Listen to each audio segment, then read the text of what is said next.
Hello दोस्तों। आज के इस वीडियो में हम डिस्कस करेंगे एसे राइटिंग के बारे में।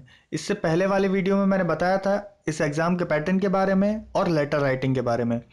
आज इस वीडियो में हम जानेंगे कि कैसे हम एसे राइटिंग को बहुत बेहतर कर सकते हैं हमारी, और किस तरीके से हम बहुत अच्छे मार्क्स पा सकते हैं। दोस्तों, अभी एसएससी ने सीएचएसएल के डिस्क्रिप्टिव एग्जाम के जो मार्क्स डाले हैं, कई सारे बच्चे उन मार्क्स से डिसअपॉइंटेड हैं। कुछ बच्चों को बहुत अच्छे मार्क्स है तो कुछ बच्चे 50 से ऊपर मार्क्स नहीं ला पाए हैं। तो इन सब बातों से हमको डिमोटिवेटेड बिल्कुल भी फील नहीं करना है, क्योंकि हम अगर सही तरीके से अगर तैयारी कर रहे हैं और सही तरीके से हम पेपर लिख के आते हैं तो हमारे मार्क्स 70 प्लस ईजिली आ सकते हैं। तो जिन बच्चों ने 70 प्लस मार्क्स हासिल करे हैं उन बच्चों ने कुछ ना कुछ अच्छा करा ही होगा। और ये बिल्कुल भी किसी भी भ्रामक बातों में हमको बिल्कुल नहीं आना है कि एसएससी इंग्लिश के बच्चों को अच्छे मार्क्स दे रही है या फिर हिंदी के बच्चों को ज़्यादा अच्छे मार्क्स मिल रहे हैं। तो ये बिल्कुल भी गलत बातें हैं। अगर हम फोकस तैयारी करते हैं, स्ट्रेटेजिकली तैयारी करते हैं किसी चीज़ की, तो वो बिल्कुल भी फेल नहीं होने वाली चीज़ है। तो आज के इस वीडियो में हमने हिंदी और इंग्लिश दोनों लैंग्वेजेस में ऐसे को डिस्क्राइब करा है, किस तरीके से हम अच्छे से अच्छा ऐसे लिख सकते हैं। तो कुछ बातें जो महत्वपूर्ण बातें हमारे जानने की योग्य हैं ऐसे के बारे में, वो आज हम जान लेते हैं। तो सबसे पहली बात, आपकी हैंडराइटिंग बहुत अच्छी होनी चाहिए। तो बहुत अच्छे से मतलब यह है कि आप क्लियरली विजिबल हो वो चीज़ जो भी आप लिख रहे हैं। और मैंने जैसे, अगर आपने पहला वीडियो नहीं देखा है तो सबसे पहले जाकर आप पहला वीडियो देखिए। उसमें मैंने बताया है कि आपको जो आंसर शीट मिलने वाली है वो ब्लॉक्स रहेंगे। उसमें एक ब्लॉक में आपको एक ही वर्ड लिखना है। तो इस चीज़ के लिए प्रिपेयर रहे, क्योंकि इंग्लिश मीडियम के बच्चे अक्सर कर्सिव राइटिंग का यूज़ करते हैं, तो हमको वहाँ पे लिखना बहुत मुश्किल हो जाता है। तो हिंदी मीडियम के बच्चों को तो आसान है ये चीज़, पर इंग्लिश मीडियम के बच्चे स्पेशली इस चीज़ का ध्यान दें कि वहाँ पे अगर आपको ब्लॉक्स में आंसर शीट मिलनी है तो आपको एक एक वर्ड करके लिखना है, कर्सिव राइटिंग का यूज़ नहीं करना है। तो इस चीज़ के लिए आपको प्रिपेयर रहना है। दूसरी चीज़, हमको मिस्टेक्स नहीं करनी है वहाँ पे। हमको एक ब्लॉक दिया गया है, अगर आप वहाँ उस ब्लॉक में काटते हैं तो वो बहुत ही गंदा दिखता है। तो वो चीज़ विजिबल सही होनी चाहिए। एक ओवरऑल व्यू जो आएगा आपके आंसर शीट का वो बहुत अच्छा आना चाहिए, क्योंकि एग्जामिनर के ऊपर भी बहुत लोड रहता है। बहुत सारी आंसर शीट उसको चेक करनी रहती है। तो आप, अगर आपकी आंसर शीट आती है और वो अच्छी दिखती है, सुंदर दिखती है, तो एक उसका भी साइकोलॉजिकल इफेक्ट पड़ता है। तो हमको मिस्टेक्स बिल्कुल अवॉइड करनी है। 100% कोशिश करनी कि एक भी जगह हमको कोई भी वर्ड काटना नहीं पड़े। सफिशिएंट टाइम है, आराम से आप लिखें। बिल्कुल कोई भी जल्दी नहीं है उस चीज़ के लिए। तो सोच सोच के लिखें, गलतियों से बचें। तीसरी चीज़ है जो महत्वपूर्ण, कि आपका कंटेंट बिल्कुल रिलेवेंट होना चाहिए। बहुत सोच समझ के लिए किसी भी टॉपिक्स के बारे में, जो मैं आपको मैंने आगे अभी बताऊंगा ऐसे कि किस तरीके से आपको कंटेंट बनाना है किसी भी टॉपिक का, और किस तरीके से किसी भी टॉपिक को अच्छे से लिखना है वहाँ जाके। और हमको एक चीज़ की बहुत अच्छे से ध्यान रखना है कि जो भी हम टॉपिक लिखने वाले हैं, जो भी हमको टॉपिक मिलता है लिखने के लिए ऐसे, उसकी लिमिट है 250 वर्ड्स। तो हम उसमें कुछ भी इरेलीवेंट बातें ना लिखें। 250 वर्ड्स बहुत कम होते हैं। किसी भी टॉपिक के बारे में अगर 5 पॉइंट्स आप लिखते हैं तो 250 वर्ड्स इजीली हो जाते हैं। तो जो मैं बताऊंगा कि आपको ऐसे कैसे लिखना है, तो उन पॉइंट्स को आप बहुत अच्छे से दिमाग में बिठाइएगा, और उन्हीं के अनुसार आपको ऐसे लिखेंगे तो आप बहुत अच्छे मार्क्स पा सकते हैं। तो आइए दोस्तों, अब हम कुछ इंपॉर्टेंट टॉपिक्स के बारे में डिस्कस कर लेते हैं, जैसे कि demonetisation, Swachh Bharat Abhiyan, make in India, digital India, GST, women empowerment, pollution and its ill effect, pollution से रिलेटेड कोई भी topic, India in Rio Olympics, smart cities, social media pros and cons, Kashmir on boil. ये सारे टॉपिक बहुत ही ज़्यादा important हैं। At least in topics के बारे में आप बहुत अच्छे से प्रिपेयर करें। और इनमें भी सबसे ऊपर के जो 5 टॉपिक हैं, इन टॉपिक्स के बारे में हमको सबसे पहले प्रिपेयर करना है और बहुत अच्छे से प्रिपेयर रहना है, क्योंकि 100% पॉसिबिलिटी है इन टॉपिक्स में से एक टॉपिक आने की। तो दोस्तों, ये टॉपिक्स आपको बहुत अच्छे से प्रिपेयर करके जाने हैं। इसके बाद अब हम देख लेते हैं ऐसे का पैटर्न, कि इन टॉपिक्स के बारे में, किसी भी इन टॉपिक के बारे में इंफॉर्मेशन सबके पास होती है, कोई भी इंफॉर्मेशन रख सकता है, पर इफेक्टिव वे में उस इंफॉर्मेशन को एग्जामिनर तक हमको कैसे पहुंचाना है, क्योंकि यहाँ पे हमारे पास वर्ड लिमिट भी है। तो वर्ड लिमिट 250 वर्ड लिमिट में हम कैसे किसी भी इंफॉर्मेशन को इफेक्टिव वे में अपनी आंसर शीट में हम लिख सकते हैं। तो एक फॉर्मेट, पर्टिकुलर फॉर्मेट रहता है ऐसे का, अगर आप वो फॉलो करते हैं तो बहुत अच्छे से आप इफेक्टिव वे में वो इन्फॉर्मेशन आप कन्वे कर सकते हैं। तो सबसे पहले रहता है इंट्रोडक्शन। अराउंड 50 to 60 वर्ड में आपको इंट्रोडक्शन लिखना है। जो भी टॉपिक दिया है उसके बारे में आपको बताना है कि वो क्या चीज़ है, और उसके बारे में कोई भी डेट या फिगर दी हो वो सब हमको लिखना रहता है। उसके बाद आती है बॉडी। तो बॉडी टॉपिक पे डिपेंड करती है कि हमको एग्जाम्पल कोट करना है नहीं करना है, और उसके बारे में हमको और जो भी हम महत्वपूर्ण बातें जानते हैं उस चीज़ के बारे में वो हमको बॉडी में लिखना रहता है। तो ये थोड़ा लेंदी पैराग्राफ रहता है, इसमें 150 वर्ड्स में हमको लिखना है। तो इसमें हमको सोच समझ के लिखना है और इफेक्टिव वे में इसमें हमको लिखना रहता है। फिर आता है conclusion. Conclusion topic wise depend करता है कि किस टॉपिक क्या एक्चुअली क्वेश्चन था, और क्वेश्चन के बेसिस पे हमको उसका कंक्लूजन लिखना रहता है। और कंक्लूजन कैसे लिखना है ये आप आने वाले एग्जाम्पल जो मैं आपसे डिस्कस करूंगा बहुत अच्छे से समझ जाएंगे आप, तो इसमें ज़्यादा हमको परेशान नहीं होना है। तो दोस्तों आज सबसे पहले हम टॉपिक लेंगे स्वच्छ भारत अभियान। तो स्वच्छ भारत अभियान से आप टॉपिक से कंफ्यूज ना हो, हम सिर्फ आज ये समझने वाले हैं कि किसी भी टॉपिक पे हमको ऐसे इफेक्टिव ऐसे कैसे लिखना है। तो आप महत्वपूर्ण बात यह है कि आप ये समझें कि किसी भी टॉपिक को आपको 250 वर्ड्स में बहुत अच्छे से रिप्रेजेंट कैसे करना है। तो जैसे कि मैंने आपके कुछ स्लोगन लिख रखे हैं स्वच्छ भारत अभियान पे, ये स्लोगन्स अगर आप कोट कर सकते हैं अपने हिंदी या इंग्लिश जिसमें भी लिखते हैं, आप किसी भी भाषा में लिख सकते हैं। एक कदम स्वच्छता की ओर स्लोगन है जो स्वच्छ भारत अभियान का। India can do it, people of India can do it. Bharat ये कर सकता है, भारत के लोग ये कर सकते हैं, ये नरेंद्र मोदी ने कहा था। इसी प्रकार Gandhi ji believe cleanliness is next to godliness. तो इस तरीके से आप कोई भी एक स्लोगन है जो कोट कर सकते हैं वहां पे, तो ये बहुत अच्छी चीज रहती है, इफेक्टिव रहती है चीज। तो अब हम आते हैं इंट्रोडक्शन पे कि अगर आप स्वच्छ भारत अभियान पे अगर ऐसे लिख रहे हैं तो किस तरीके से इंट्रोडक्शन लिखना है, या किसी भी टॉपिक पे अगर आप ऐसे लिख रहे हैं तो हम इंट्रोडक्शन के बारे में डिस्कस कर लेते हैं। आप बिल्कुल टेंशन ना लें, ये इंग्लिश में भी मैंने ऐसे आगे इस वीडियो को आप जैसे स्क्रॉल करेंगे आगे तो इंग्लिश में भी आपको ये मिल जाएगा ऐसे। तो सबसे पहले हम इंट्रोडक्शन समझे कि लिखा कैसे जाता है इंट्रोडक्शन। तो जैसे हम पढ़ते हैं स्वच्छ भारत मिशन या स्वच्छ भारत अभियान भारत सरकार द्वारा चलाया गया एक विशाल जन आंदोलन है जो कि पूरे भारत में सफाई को बढ़ावा देता है। इस अभियान को 2019 तक एक स्वच्छ भारत का लक्ष्य रखते हुए 2 अक्टूबर 2014 को महात्मा गांधी की 150वीं जन्मदिन के शुभ अवसर पर शुरू किया गया था। राष्ट्रपिता महात्मा गांधी ने भारत को एक स्वच्छ भारत बनाने का सपना देखा और इसके लिए हमेशा कठिन प्रयास किए। राष्ट्रपिता के सपने को साकार करने के लिए भारत सरकार ने इस अभियान को शुरू करने का फैसला किया है। तो मतलब हम यहाँ पे हमने देख लिया है कि ये अभियान क्यों शुरू करा गया, किससे इंस्पायर्ड है, किस डेट को शुरू करा गया और किस डेट तक या किस ईयर तक इसका टारगेट है इसको फिनिश करने का। तो इंट्रोडक्शन में आपने एक बता दिया कि ये कहाँ से लिया गया है, तो इसके बारे में हमने लगभग एक इंट्रोडक्टरी जानकारी हमने सारी दे दी है। तो अब हम बॉडी की तरफ बढ़ते हैं। तो बॉडी में हम जो भी बातें हमने इंट्रोडक्शन में बोली थी उन बातों को हम आगे बढ़ाते हैं और जो भी टॉपिक है उसके बारे में हम आगे की जानकारी देते हैं। तो जैसे हम स्वच्छ भारत के बारे में डिस्कस कर रहे हैं, तो स्वच्छ भारत के बारे में हमने डिस्कशन कर लिया है कि इंट्रोडक्शन दे दिया उसका कि क्या एक्चुअली स्वच्छ भारत अभियान है क्या, और उसके बाद हम बॉडी में डिस्कस करेंगे कि स्वच्छ भारत अभियान को कैसे देश में आगे बढ़ाना है और क्या क्या काम किए जाने हैं, गवर्नमेंट के क्या टारगेट्स हैं। तो जैसे हम इसमें देख रहे हैं कि मिशन के उद्देश्यों में कुछ उद्देश्य हैं, खुले में शौच समाप्त करना, इस प्रकार से कुछ उद्देश्य बताए गए हैं उसके, है ना। और आखिरी की लाइनों में अगर हम देखेंगे कि वह भारत में निवेश के लिए रुचि रखने वाले सभी निजी क्षेत्रों के लिए अनुकूल वातावरण प्रदान करना आदि। तो इस तरीके से हमने बताया कि क्या टारगेट हैं और क्या क्या इसकी अपॉर्चुनिटी है इस स्वच्छ भारत अभियान की, कि इसमें क्या और अच्छे से अच्छा करा जा सकता है।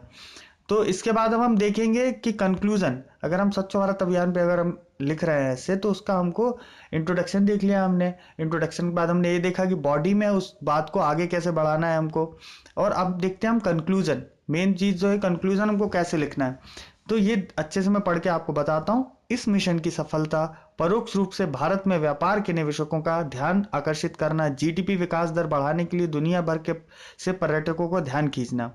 तो मतलब कंक्लूजन में हम जैसे इस टॉपिक के अनुसार हम ये बता रहे हैं कि स्वच्छ भारत अभियान का क्या बेनिफिट है और स्वच्छ भारत अभियान एक्चुअली लाया क्यों गया, गवर्नमेंट ने इसको क्यों इम्प्लीमेंट करा है। तो उस प्रकार से हमको किसी भी टॉपिक से रिलेटेड हमको इस तरीके से हमको कंक्लूजन लिखना रहता है ना। और उसमें आखिरी में हमको ये बताना रहता है कि वो चीज़ जो भी है वो क्यों करी गई थी, है ना, उसके क्या फ़ायदे हो सकते हैं और उसके क्या इफ़ेक्ट्स पड़ रहे हैं अभी, जैसे डिमोनेटाइजेशन हुआ है तो डिमोनेटाइजेशन के क्या इफेक्ट हो रहे हैं, अगर हम डिमोनेटाइजेशन का कंक्लूजन लिख रहे होते तो अच्छे या बुरे इफेक्ट एक्चुअली पड़ क्या रहे इफेक्ट उसके, देश में अच्छे इफेक्ट हो रहे हैं कि नहीं हो रहा है। तो ये फैक्चुअल बातें लिखनी है, इफेक्ट आपके पर्सनल व्यूज नहीं हो सकते वो, हमको फैक्चुअल बातें लिखनी है उसमें ऐसे में। ठीक है, तो अब हम देखेंगे आगे डिमोनेटाइजेशन के बारे में। तो डिमोनेटाइजेशन का इंट्रोडक्शन हम समझ लेते हैं। तो ये इंग्लिश में है पर हिंदी मीडियम के बच्चे भी इसको ध्यान से समझ लें, क्योंकि हिंदी में एक्सप्लेन करने वाला हूँ। और चाहे तो आप ये पॉइंट्स को नोट डाउन कर लें कि इंट्रोडक्शन इसका कैसे लिखना है, ये समझ लें हम अच्छे से।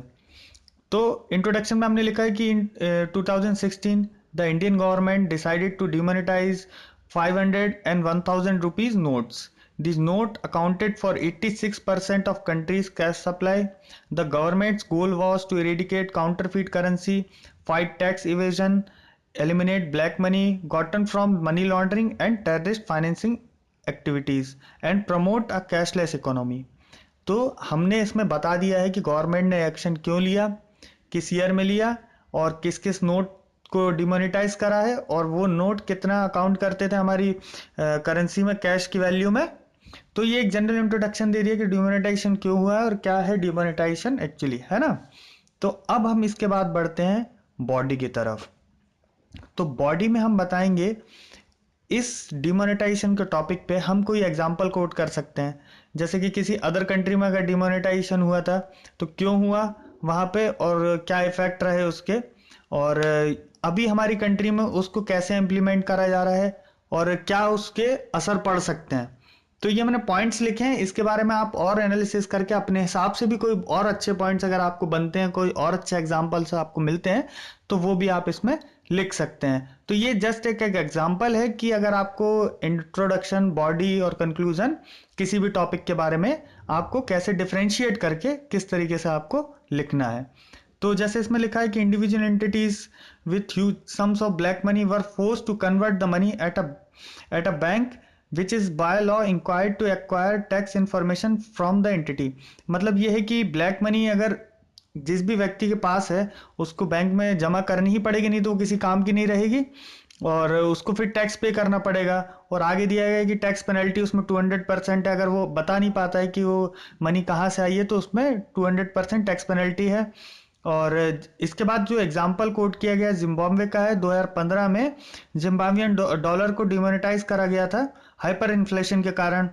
तो जो उसमें वहाँ की करेंसी की वैल्यू बहुत ज़्यादा कम हो गई थी, तो जिससे आपको अगर छोटी मोटी चीज़ें भी खरीदनी रहती थी वो बहुत ज़्यादा रेट में आपको खरीदनी पड़ती थी। तो इस प्रकार से एक तो जिम्बाब्वियन डॉलर का है एग्जाम्पल, और दूसरा एग्जाम्पल इन दोनों में से कोई भी एग्जाम्पल या फिर कम वर्ड्स में अगर आप लिख सकते हैं तो ये दोनों एग्जाम्पल आप कोट कर सकते हैं। तो दूसरा एग्जाम्पल है European monetary union adopted euro in 2002। तो इन दोनों एग्जाम्पल्स में से आप कोई भी लिख सकते हैं, और कोई भी एग्जाम्पल आपको मिलता है तो वो भी आप यहाँ पे कोट कर सकते हैं। तो इस तरीके से हम डिमोनेटाइजेशन के टॉपिक पे अपनी ऐसे की बॉडी बना सकते हैं। तो डिमोनेटाइजेशन पे ये भी क्वेश्चन आ सकता है कि उसके इफेक्ट्स क्या पड़ रहे हैं कंट्री पे, और क्या उसके अगर वो कंट्री के लिए अच्छा है या बुरा है। तो डिमोनेटाइजेशन टॉपिक को आपको बहुत अच्छे से ज़्यादा से अच्छे से तैयार करना है, उसके प्रोज एंड कॉन्स और उसकी टेक्निकलिटी जो है कि क्यों करा गया और उसके क्या इफेक्ट रहे, और इससे पहले किन कंट्रीज में करा जा चुका है और कौन सी कंट्रीज हैं जो आने वाले समय में करने वाली हैं। कई कंट्रीज ने, जैसे ऑस्ट्रेलिया ने इंडिया को देख के भी, उनने ऑस्ट्रेलिया में भी डिसाइडेड हुआ है कि ये मतलब चल रहा है डिसीजन कि वो लोग करने वाले हैं डिमोनेटाइजेशन वहाँ पे भी। तो ये सारी बातें आपको बहुत अच्छे से पढ़ लेनी है, और स्पेशली मैं बता रहा हूँ ये इतना एक्सप्लेन मैं इसलिए कर रहा हूँ कि किस तरीके से आपको स्ट्रक्चर फॉर्मेट करना है, कि बॉडी किस तरीके से लिखनी है, इंट्रोडक्शन किस तरीके से लिखना है, और कंक्लूजन किस तरीके से लिखना है, क्योंकि आपको लिखना है 250 वर्ड्स में। तो अगर आपने प्री डिसाइडेड नहीं कर रखा है कि इन किसी भी टॉपिक को आपको इन 3 हिस्सों में कैसे बांटना है, तो वहां पे आप बहुत ज़्यादा दिक्कत में आ सकते हैं। अब हम बढ़ते हैं डिमोनेटाइजेशन के कंक्लूजन की तरफ। तो जैसा कि हमारा टॉपिक था डिमोनेटाइजेशन, उसके हिसाब से हमको सिर्फ डिमोनेटाइजेशन के बारे में बताना था और हमारी कंट्री पे इफेक्ट बताना था जो भी हुआ था। तो उस हिसाब से हमारा जो कंक्लूजन बनेगा तो वो कुछ इस प्रकार है कि हमको ब्लैक मनी के बारे में हम बताएंगे कि ब्लैक मनी जो मार्केट में लोगों की थी वो बाहर निकल के आ गई है। टेरर फंडिंग बंद हो गई है, जैसे कि कश्मीर में स्टोन पेल्टिंग होती थी वो बंद हो गई है। क्यों बंद हो गई? क्योंकि पैसा आना बंद हो गया। ब्लैक डिमोनेटाइजेशन का एक ये भी इफेक्ट है। और उसके बाद जो रियल एस्टेट मार्केट था उसमें बहुत सारे चेंजेस देखने मिल रहे हैं, क्योंकि लोग क्या करते थे, ब्लैक मनी का इस्तेमाल रियल एस्टेट मार्केट में इन्वेस्ट करने के लिए करते थे, जिससे वो वाइट मनी में कन्वर्ट हो सके, और ब्लैक मनी को घर में नहीं रख सकते तो रियल एस्टेट मार्केट में इन्वेस्ट कर देते थे। और अभी क्या, पॉलिटिकल पार्टीज पे इसका काफ़ी इफेक्ट पड़ा है, क्योंकि कई जहां भी इलेक्शंस आने वाले थे तो जो पॉलिटिकल पार्टीज गलत तरीके से वोट हासिल करने की कोशिश करती थी, अब उनको बहुत ज़्यादा धक्का लगा इस चीज़ से। और उसके बाद सबसे महत्वपूर्ण जो पॉइंट है कि कंट्री जो है डिजिटल पेमेंट मेथड्स को यूज़ करने लगी है। पेटीएम का यूज़ होने लगा है छोटी छोटी शॉप्स पे, और लोग डेबिट कार्ड का यूज़ कर रहे हैं पेमेंट करने के लिए, क्रेडिट कार्ड का यूज़ कर रहे हैं लोग पेमेंट करने के लिए। तो क्रेडिट कार्ड तो फिर भी जो रखते थे वो यूज़ करते थे, परंतु जो लोग अभी डेबिट कार्ड रखते थे उसका यूज़ वो पेमेंट के लिए नहीं करते थे। तो कहीं ना कहीं लोगों का रुझान बढ़ा है इस तरफ, डिजिटल पेमेंट की तरफ। तो ये भी एक बहुत अच्छी बात है। और एट द एंड हम जो आखिरी की जो लाइन लिखी है बोल्ड में कि public will face minor problems for a few days owing to the scarcity of lower denomination notes in the system.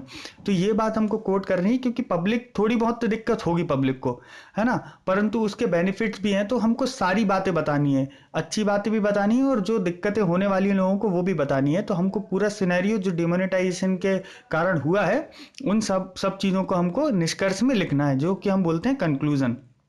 अब इसी कंक्लूजन को अब हिंदी में देखते हैं।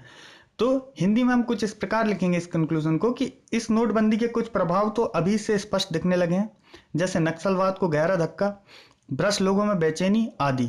किंतु इससे बहुत से लोगों को बहुत सारी आशाएं हैं। आशा की जा रही है कि रियल एस्टेट, मकान, जमीन आदि के दाम कम होंगे, बैंकों की ब्याज दर भी कम होगी, भ्रष्टाचार में भी भारी कमी आने की उम्मीद है, चुनाव में कदाचार कम होगा, ऐसी आशा है। तो बॉडी और इंट्रोडक्शन तो जो आप हिंदी मीडियम के बच्चे हैं वो समझ ही गए होंगे कि हमको इंट्रोडक्शन में क्या पॉइंट्स लिखने हैं और बॉडी में हम इसके बारे में क्या लिख सकते हैं। कंक्लूजन मैंने इसलिए बताया कि कंक्लूजन थोड़ा सा टिपिकल चीज़ रहती है, उसको हमको सही तरीके से लिखना होता है, इसलिए मैंने हिंदी और इंग्लिश कंक्लूजन दोनों इंक्लूड किया है यहाँ पे। तो दोस्तों, अब हमने दो ऐसे के एग्जाम्पल देख लिए हैं। अब हम इतना तो हम लिख सकते हैं कि किसी भी टॉपिक में हम इंट्रोडक्शन, बॉडी और कंक्लूजन दोनों डिफरेंशिएट करके बहुत अच्छे से पॉइंट बना के लिखना हम सीख चुके हैं। तो जैसा मैंने आपसे प्रॉमिस करा था कि लास्ट में मैं आपको क्लीन इंडिया मूवमेंट इंग्लिश में आपको दूंगा, जिसको आप पॉज करके इजीली आप उसको लिख सकते हैं। ये 4 से 5 स्लाइड में है, क्योंकि 250 वर्ड्स में लिखना था हमको ये ऐसे, तो वीडियो में वो काफ़ी बड़ा दिख रहा है पर आपको 250 वर्ड्स में ही एग्जैक्टली। तो ये 4 स्लाइड है, आप अच्छे से नोट डाउन कर लें। तो ये 250 वर्ड्स में आप इसमें समझ पाएंगे कि किस तरीके से इंट्रोडक्शन लिखा गया है, बॉडी किस तरीके से अच्छे से लिखी गई है, और साथ ही साथ हमको कंक्लूजन जो हम लिख सकते थे बेहतर तरीके से वो किस तरीके से इंग्लिश में भी हम लिख सकते हैं। तो ये हमारी कंक्लूजन वाली स्लाइड है क्लीन इंडिया मूवमेंट पे इंग्लिश में। तो इस स्लाइड को भी अच्छे से आप पॉज करके वीडियो नोट डाउन कर सकते हैं। तो दोस्तों, वीडियो देखने के लिए बहुत बहुत धन्यवाद, थैंक यू सो मच, और आपके एग्जाम्स के लिए ऑल द बेस्ट। और आने वाले समय में मैं और इंग्लिश के कई सारे टॉपिक्स, ग्रामर के टॉपिक्स लेके वीडियोस डालने वाला हूं। तो सब्सक्राइब करें, लाइक करें, शेयर करें और फॉलो करते रहें और भी अच्छी वीडियोस के लिए। Thank you so much.